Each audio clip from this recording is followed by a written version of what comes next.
Would you believe me if I told you a kid who couldn't even make his high school varsity team could become the MVP of the NBA, would have led his team to the NBA Finals, becoming an NBA champion, and also become the MVP of the Finals? Yeah, well that's real, because that's the story of Shai Gilgeous-Alexander, which might be one of the best glow-ups in NBA. So as always, let me put you on. SGA was born in Toronto, Canada, but greatness, that was already in his blood. You see, his mom ran the 400 meters in the 1992 Olympics, so he already had world-class talent just flowing through his veins. But it was him going to Toronto Raptors games with his dad, watching Chris Bosh, where he found his lane and how he was going to show his athleticism and greatness to the world. Just a made-up hoop that he and his dad made in the driveway, but by the age of 10, he joined his first real basketball team. So when SGA gets to high school, he wasn't able to make his high school varsity team his freshman year, and in that moment, it could have broke him, but instead, it fueled the fire. It pushed him to go harder. He started having private lessons with Dwayne Washington, where they worked heavily on his pick and roll. He had no D1 offers till about his junior year. After he got the opportunity to play with Canada's national team, that's when the buzz started coming in. But he and his cousin decided his senior year that they were going to transfer to the States, so he transferred to a Christian school in Tennessee.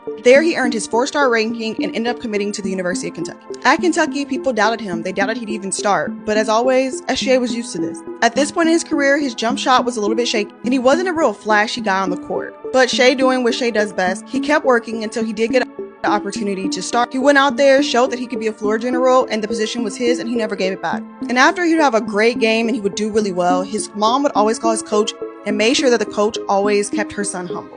That year, he became the SEC Tournament MVP, and he led Kentucky to the Sweet 16. And after that, he declared for the 2018 NBA Draft. He was picked 11th overall to the Charlotte Hornets, but immediately was traded to the LA Clippers. Like, as you can see, like, his outfit and everything is still literally the same. He literally got traded, like, right then. After just 9 games, he became a starter for the Clippers and was able to help them to the playoffs. But after that rookie season, the Clippers then traded him to OKC. So for context, this was a part of a deal to get Paul George to team up with Kawhi Leonard because Kawhi Leonard wanted to come back to LA. Shai's first thoughts were he wondered if the Thunder were going to like him. He said they didn't draft him and they don't know who he was. But that doubt, as always, became more fuel. And here's where I kind of have to explain something to my rookies. In the NBA, teams will go ahead and tank their season, which means they'll lose games on purpose and have like a terrible record, so that way they can be in a better position to draft players in the next year's draft. And that's exactly what OKC wanted to do. But SGA had other plans. In his first season with OKC, he led the league in steals and dropped 20-20-10 triple-doubles, which was only the second player to do that in 30 years after Russell Westbrook.